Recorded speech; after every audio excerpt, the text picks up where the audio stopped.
दोस्तों, मैं Arshad Jamal, life coach, motivational speaker. आज आपसे इसी टॉपिक पर चर्चा होगी, शांत मन से अकेले में मेहनत करो। दोस्तों, इस वाक्य में दो शब्द हैं जो बहुत ही इम्पोर्टेंट हैं।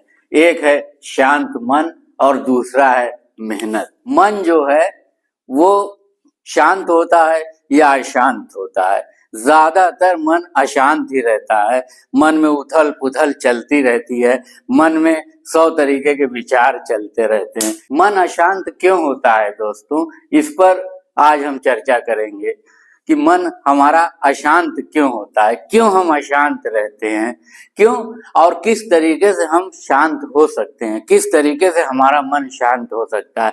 ये तो हजारों किलोमीटर पर आवर की गति से विचार चलते रहते हैं, चलते रहते हैं, चलते रहते हैं और रुकने का नाम ही नहीं लेते, जो हमें परेशान करते हैं, टेंशन देते हैं, चिंता देते हैं, स्ट्रेस देते हैं, डिप्रेशन देते हैं। ये सब अशांत मन से ही होता है।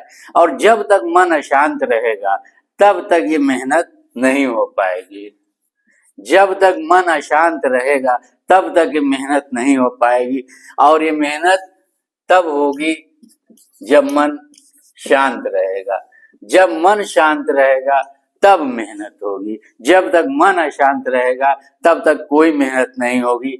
अच्छे से अच्छा विचार दोस्तों अशांत मन में जो है वो अमल में नहीं लाया जा सकता। और जब तक विचार को आप कार्य रूप में परिणित नहीं करते तब तक वो विचार कितना भी अच्छा हो, कितना भी अच्छा हो, वो विचार बेअसर हो जाएगा। इसलिए दोस्तों पहले मन को शांत करना है। मन को कैसे शांत करेंगे, इस अशांत मन को कैसे शांत करेंगे, इसकी तरकीब क्या है? इसके लिए एक ही चीज जरूरी है, बिलीफ सिस्टम। बिलीफ सिस्टम चाहिए। बिलीफ, विश्वास, बिलीफ चाहिए। बिलीफ कहाँ से आएगा? अब अशांत मन को शांत करने के लिए विश्वास चाहिए, बिलीफ चाहिए। बिलीफ कहाँ से आएगा? सारी दुनिया बिलीफ ही ढूंढ रही है, विश्वास ही ढूंढ रही है, लेकिन विश्वास कहाँ है?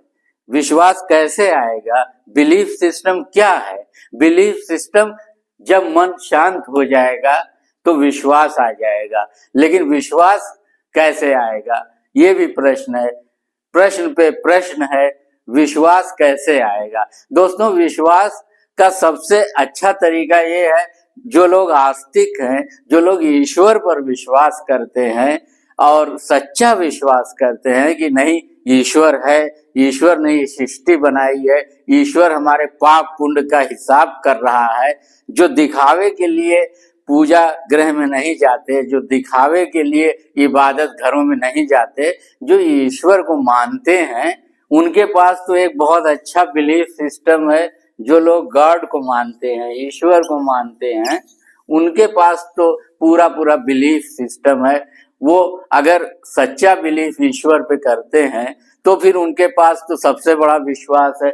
जो हो रहा है अच्छा हो रहा है, जो होगा अच्छे के लिए होगा, और जो हो चुका है वो भी अच्छे के लिए हुआ है, क्योंकि ईश्वर जो करता है वो अच्छे के लिए ही करता है। ईश्वर ने इस सृष्टि को बनाया है, ईश्वर ने मनुष्य को बनाया है, तो फिर ईश्वर जो कुछ भी करता है वो अच्छा ही करता है। लेकिन जब थोड़ा सा हम इससे आगे बढ़ते हैं, बिलीफ सिस्टम, चूंकि ईश्वर तो अदृश्य है, परमात्मा तो अदृश्य है, तो अदृश्य पर विश्वास करना जरा कठिन हो जाता है। जब व्यक्ति बहुत मुसीबत में फंसा हुआ होता है तो उसे जो है बस कुछ समझ ही में नहीं आता है। उसका मन इतना अशांत हो जाता है कि वो पागल जैसा हो जाता है, विक्षिप्त जैसा हो जाता है और सोचने समझने की क्षमता ही खो बैठता है।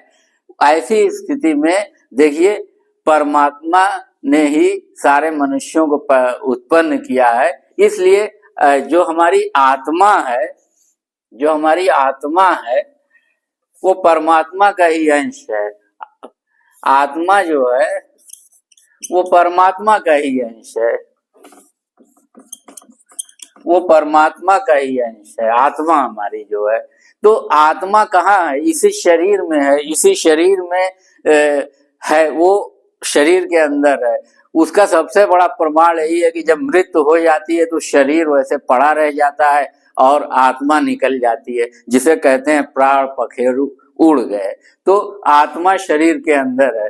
तो अगर हम अपनी आत्मा पर विश्वास करते हैं तो अप्रत्यक्ष रूप से हम परमात्मा पर विश्वास करते हैं।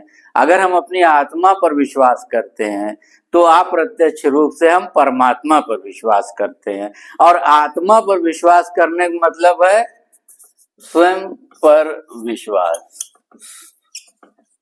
स्वयं पर विश्वास, आत्मा तो स्वयं में ही है। इसीलिए ज्ञानी पुरुषों ने कहा है कि स्वयं को जानो, नो योर सेल्फ। यूनान में एक बहुत बड़ा मंदिर है, वहां 7 दार्शनिकों के ज्ञान का निचोड़ जो है उस मंदिर के ऊपर लिखा हुआ है सामने कि स्वयं को जानो, know your self. Gandhi ji ने भी कहा स्वयं को जानो। अब ये स्वयं को जानो यही समझना ही बहुत मुश्किल है कि स्वयं क्या है। तो मैंने आपको बताया ना, ये स्वयं ईश्वर का ही अंश है, ये आत्मा है और आत्मा परमात्मा का अंश है, अर्थात ईश्वर का अंश है। तो जब आप स्वयं को जानेंगे तब तब आपका मन शांत होगा। जब मन शांत होगा तो शांत मन से ही आप मेहनत कर पाएंगे।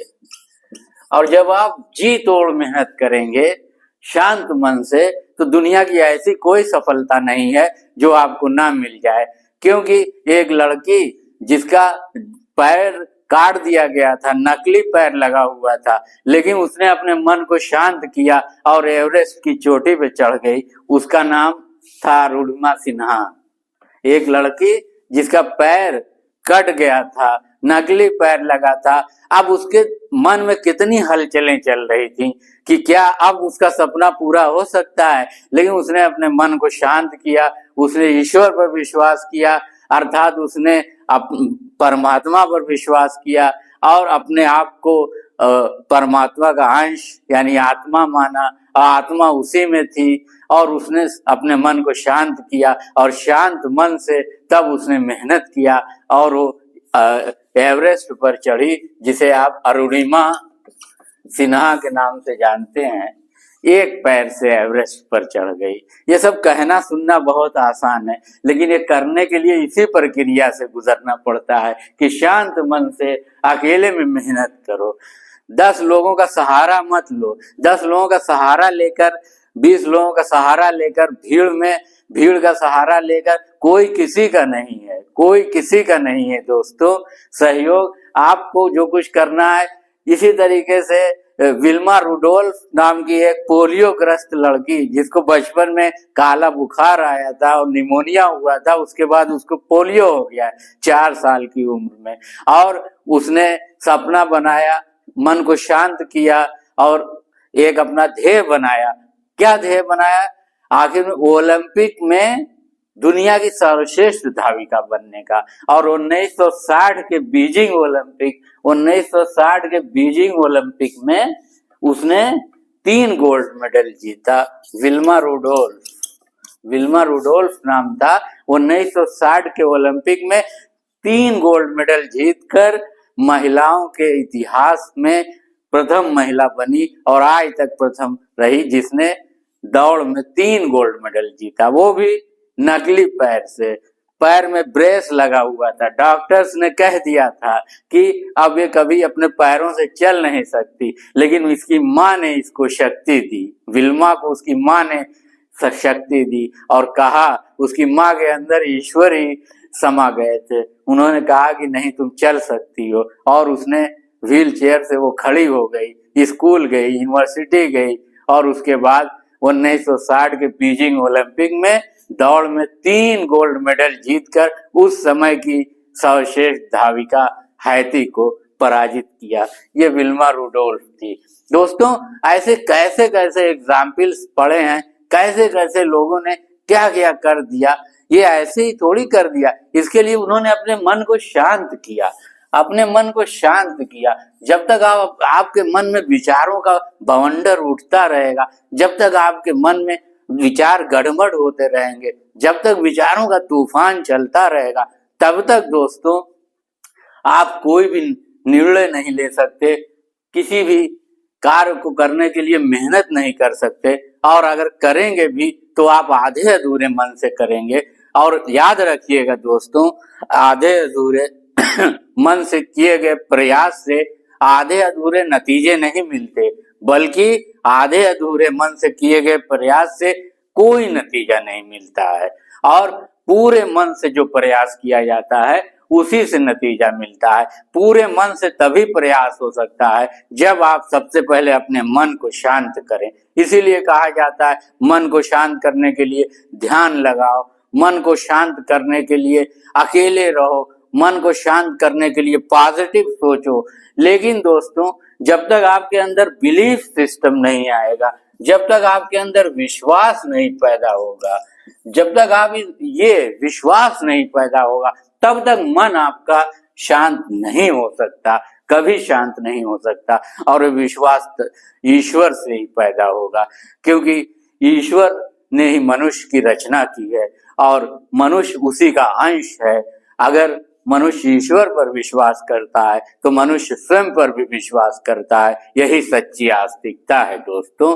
और जब स्वयं पर विश्वास करेगा और ईश्वर पर विश्वास करेगा तो वो मानेगा कि जो कुछ हो रहा है वो ईश्वर ही कर रहा है, वो ईश्वर ही उसके भेष में आके कर रहा है। जब यहाँ तक पहुंच